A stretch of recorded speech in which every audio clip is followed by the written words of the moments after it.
جی غامدی صاحب السلام علیکم۔ وعلیکم السلام۔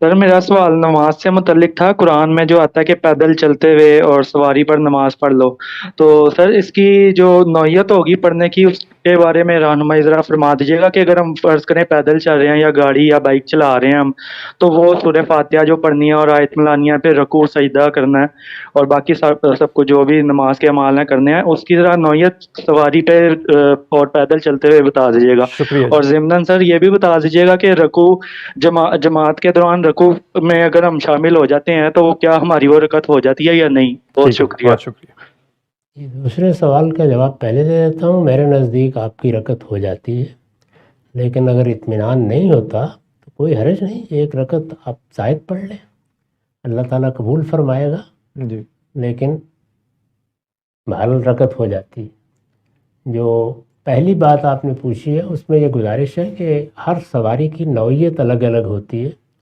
ایک زمانے میں سواریاں وہی تھیں جو اللہ نے پیدا کی ہیں، کوئی گھوڑا ہے، کوئی گدھا ہے، کوئی اونٹ ہے اس پر سوار ہے، تو وہاں کچھ اشارے کیے جا سکتے تھے۔ اب اگر آپ مثال کے طور پر گاڑی چلا رہے ہیں تو اس میں بعض اشارے نہیں کیے جا سکتے، تو اس میں اصول یہی ہے کہ جو کچھ پڑھنا ہے وہ آپ پڑھیے، یعنی اذکار میں تو کوئی مسئلہ نہیں ہے، زبان سے ادا کرنے ہیں، اس کا عمل سے تعلق نہیں ہوتا، لیکن اعمال اسی طرح کیے جائیں گے جیسے ممکن ہوں گے۔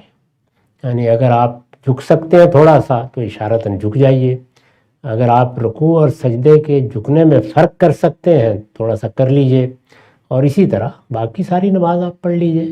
سلام پھیرنا ہے، اگر اس میں منہ پھیرنے میں کوئی حرج نہیں پھیر لیجئے، ورنہ السلام علیکم ورحمۃ اللہ کہہ کے نماز ختم کر دیجئے۔ تو اس کا تعلق اس سے ہے کہ آپ کس صورتحال سے دوچار ہیں۔ اب مثلاً جہاز میں بیٹھے ہوئے ہیں یا آپ گاڑی چلا نہیں رہے، آپ اس کے پیچھے بیٹھے ہوئے ہیں، ساتھ بیٹھے ہوئے ہیں، پھر سارے اشارے کرنے ممکن ہوتے ہیں۔ جی تو اس کا تعلق اس سے ہے، جو آپ کی صورتحال ہے اس کے لحاظ سے پڑھ لیجئے، اللہ تعالیٰ قبول فرمائے۔ بہت شکریہ سر۔